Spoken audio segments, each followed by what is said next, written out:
parce que j'avais parlé de ça dans une autre vidéo où j'avais dit que j'avais fait un bac STI 2D.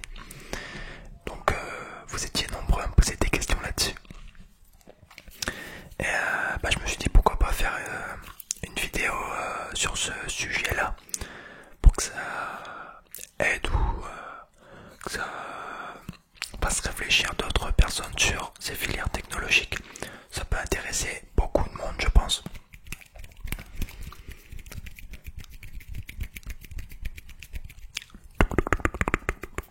Donc on va déjà commencer par le commencement.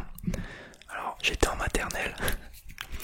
Non, on va commencer directement par le collège. Parce que bon, avant maternelle, primaire, c'est un peu pareil pour tout le monde, je pense.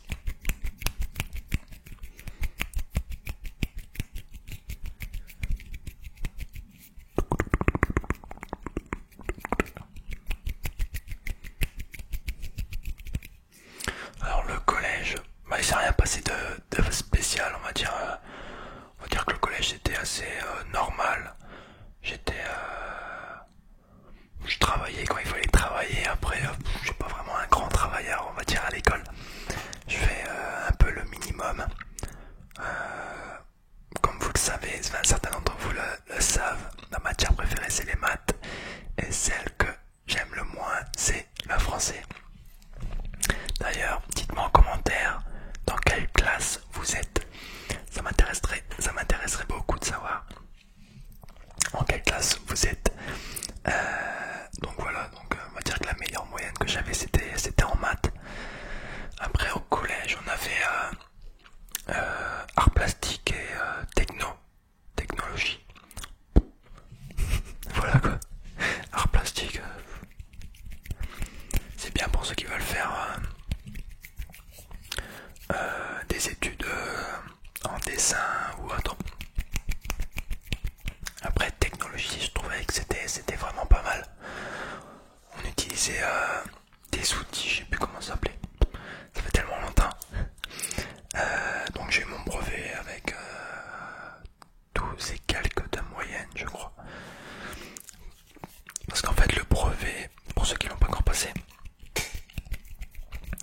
il y a une partie de la note, c'est en contrôle continu, et l'autre partie c'est sur les examens qu'on passe. On va dire que je l'ai eu grâce au contrôle continu, parce que je crois que j'avais moins de 10 ou 10 piles, j'avais avec les examens, je sais plus. Donc voilà. Donc après, je suis parti au lycée. Donc j'ai fait une seconde générale et technologique. Donc le lycée, c'est vraiment la période où j'ai adoré. C'est vraiment la meilleure période scolaire de ma vie, on va dire. Surtout en première et terminale, c'était vraiment super. Alors j'hésitais en seconde, j'hésitais entre un bac STI 2D ou un bac S. Donc STI 2D, pour ceux qui connaissent pas, c'est un bac technologique. Alors je crois que c'est pas dans tous les lycées qu'il y a des bacs technologiques style STI ou STMG. Je crois que dans ma ville il y en a que 2 lycées qui font ça. Après c'est que des filières générales, je pense. Donc vu que j'étais fort en maths, j'hésitais entre les deux, entre S et STI 2D. Donc j'avais demandé des conseils un peu pour savoir qu'est-ce que je pouvais faire avec ma moyenne. Du coup on m'a dit de me diriger vers un bac STI 2D parce que bac S aurait été peut-être trop compliqué en maths. Je ne sais pas, sachant qu'en STI 2D on a limite le même programme de maths que ceux qui font bac S. Donc je me suis dit allez, go partir en STI 2D. Puis il y avait aussi tous mes potes qui y allaient, du coup voilà, j'ai suivi tout le monde. Et en fin de compte c'était vraiment bien. En fait, si vous voulez,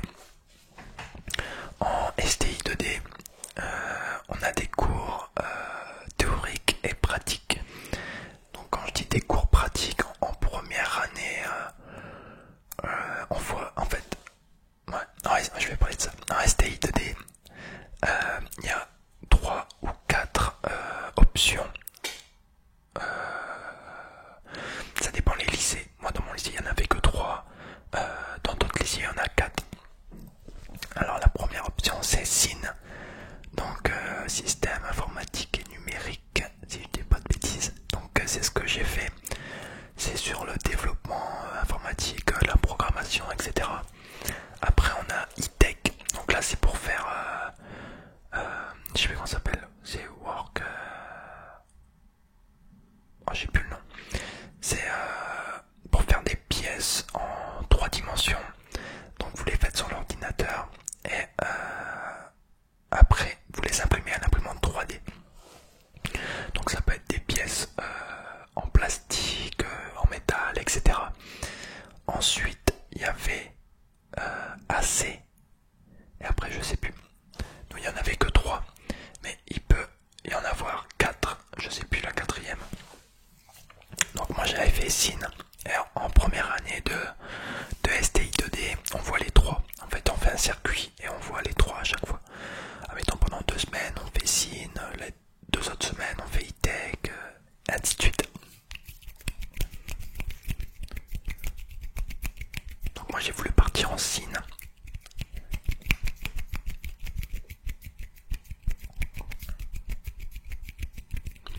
Donc à côté des cours théoriques comme les maths, le français, etc., on avait une journée ou 4 heures, je sais plus, une moitié de journée, pour faire des cours pratiques.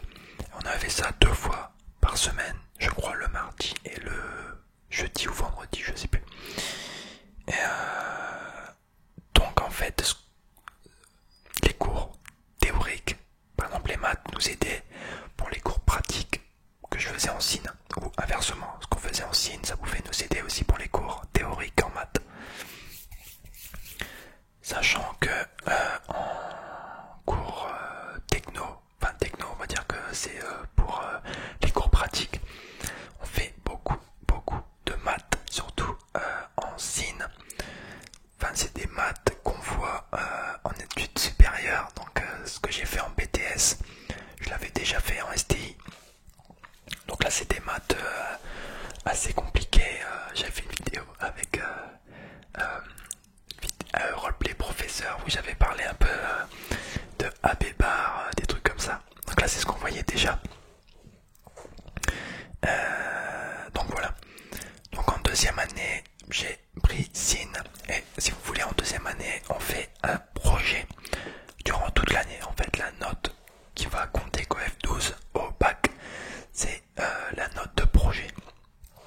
Donc en fait en début d'année on nous dit bon ben voilà cette année c'est le bac, donc vous devez réfléchir à un projet technologique que vous allez faire de A à Z et vous le présenterez à l'oral devant des jurys. Donc moi j'avais eu 2 jurys, ouais c'était 2 pour présenter sur un diaporama tout ce qu'on avait fait, etc.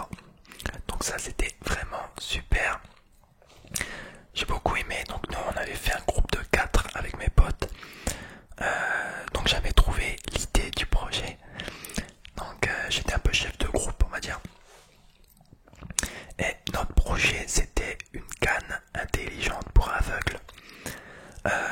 Donc en fait la canne, je vais vous expliquer vite fait. Ça me rappelle trop quand je suis passé à l'oral. En fait la canne c'était donc il y avait le manche et à l'intérieur du manche il y avait des vibreurs et au milieu de la canne il y avait 2 capteurs à ultrasons, un pour prendre les ultrasons qui venaient d'en haut et un tout droit pour détecter les obstacles. En fait si vous voulez, plus la personne aveugle se rapprochait d'un obstacle, plus la canne vibrait. Et quand elle était vraiment en face, ça n'arrêtait pas de vibrer quoi.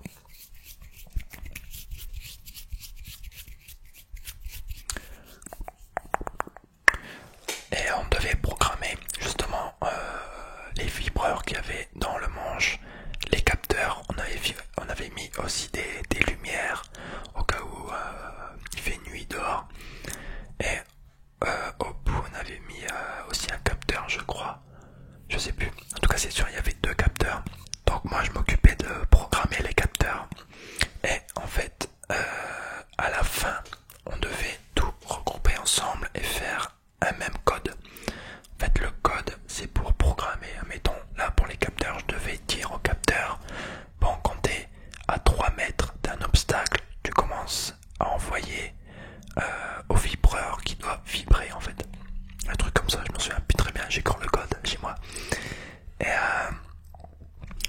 part, on avait juste, moi j'avais les capteurs, j'avais un autre pote qui faisait les vibreurs et ainsi de suite.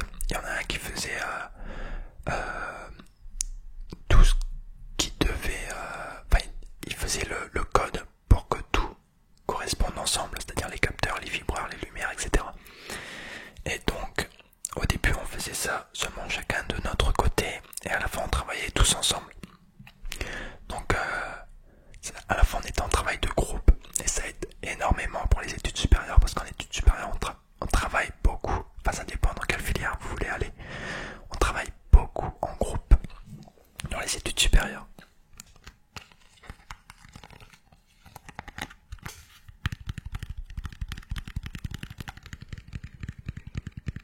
Je parle beaucoup dans cette vidéo.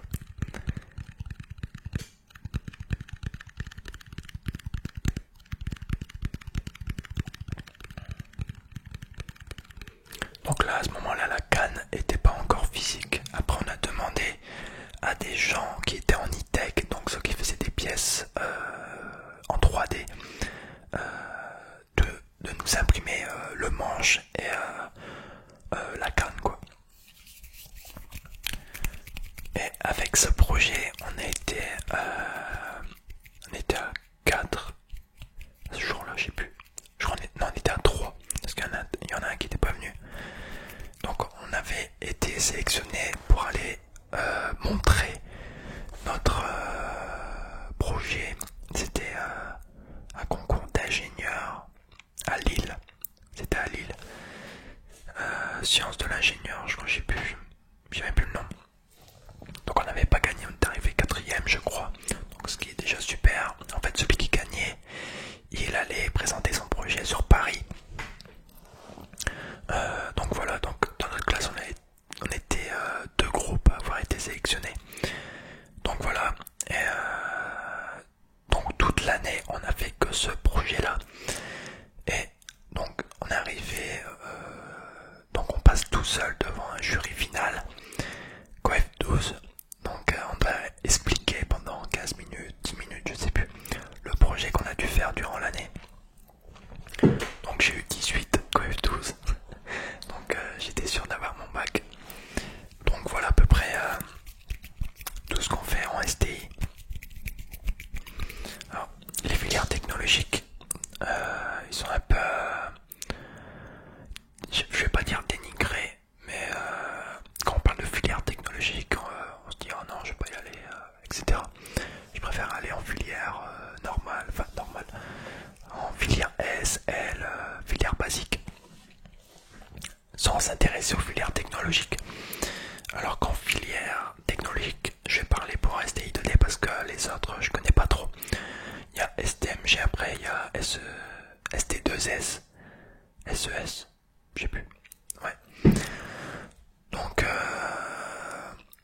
en fait ce qu'on fait en STI 2D, si vous voulez faire par exemple partir en master informatique ou autre, moi j'avais un pote, enfin j'avais deux potes que j'ai toujours, un qui avait fait bac S et un autre qui était avec moi en STI 2D. Ils voulaient tous les deux aller en master informatique et celui qui a fait STI 2D a eu la place alors que celui qui a fait bac S n'a pas eu la place. Tout simplement parce qu'en STI 2D on a déjà de la pratique. On pratique beaucoup en STI 2D, on touche tout ce qui est en rapport avec l'informatique. Après je sais que en bac S il y a une option qui s'appelle SSI, je crois, c'est sciences de l'ingénieur, bac SSI je crois. Ouais, ça doit être ça. Donc là aussi ils font aussi de l'informatique. Mais après pour ceux qui prennent pas l'option c'est beaucoup plus compliqué. Sachant que eux ils ont que la théorie et pas la pratique. Tandis que nous on a la pratique et la théorie, on la voit en même temps. Si on sait pratiquer, la théorie vient avec. Généralement. Et après le bac STI, je suis parti en BTS SEO. Donc là c'est service informatique aux organisations. Donc toujours en rapport avec l'informatique. Et donc je l'ai eu cette année en mois de juin, bon avec le Covid sinon je pense pas que je l'aurais eu. Parce que les épreuves au bac ST, enfin au BTS SIO pardon, sont vraiment très compliquées. Moi j'ai pris option réseau. Il y avait option développement ou réseau. Mais le développement c'est quand même assez chaud parce qu'en première année de BTS on fait les deux également, on fait réseau et développement. Donc j'ai préféré prendre réseau parce que développement c'était vraiment compliqué. Il faisait du Java, du CSS, etc. Donc je l'ai eu avec 13 de moyenne je crois. Mon bac je l'ai eu avec... j'avais eu 15 ou 14, j'ai plus mention bien. Donc en BTS SEO il n'y a pas de mention, enfin en BTS il n'y a pas de mention. Et donc j'ai arrêté mes études il y a 2 jours. Normalement je devais commencer une licence en alternance, mais avec le Covid et tout, j'ai pas trouvé d'alternance, donc c'était vraiment hyper chaud depuis le mois de novembre. L'année dernière, je cherchais une alternance, j'ai toujours pas trouvé. Et donc je me suis dit, bah, je vais pas continuer à chercher pendant 10 ans une alternance. Donc pendant 1 mois, j'ai cherché du boulot et j'ai trouvé du boulot. Donc je commence un nouveau travail. Donc peut-être que le rythme de vidéo va baisser à 2 vidéos par semaine au lieu de 3. Bon, je pense que quand même 2 vidéos par semaine c'est un bon rythme. Ça sortira sur les vidéos sortiront sûrement le mercredi et le dimanche pour que ça soit pas trop long entre les deux. Entre dimanche et mercredi ça fera seulement 3 jours et entre mercredi et dimanche ça fera seulement 4 jours, donc ça va encore. Après si j'arrive à faire 3 vidéos par semaine je les ferai. En tout cas j'essaierai au maximum de filmer. Mais dans tous les cas il y aura 2 vidéos par semaine, ça c'est sûr. Alors j'espère que cette vidéo vous aura plu. J'ai beaucoup parlé. C'était du full whispering. Mais vous êtes nombreux à apprécier mon chuchotement. Du coup je pense que ça vous aura quand même relaxé. J'espère que ça aura aidé certains à faire leur choix pour la première et la terminale. Ceux qui sont en seconde ou ceux qui arrivent au lycée et qui ne savent pas encore quoi faire comme filière. N'hésitez pas à vous renseigner sur les filières technologiques. C'est des filières qui sont vraiment très bonnes et qui ne sont pas à négliger. On peut faire des carrières d'ingénieur en partant d'un bac technologique. C'est pas parce que vous n'allez pas en bac technologique que vous pouvez pas faire de grandes études. Enfin, c'est pas parce que vous n'allez pas en filière ESL ou autre que vous pouvez pas faire de grandes études. Donc voilà, j'espère que ça vous aura plu. J'espère que pour ceux que ça n'intéresserait pas trop les filières technologiques,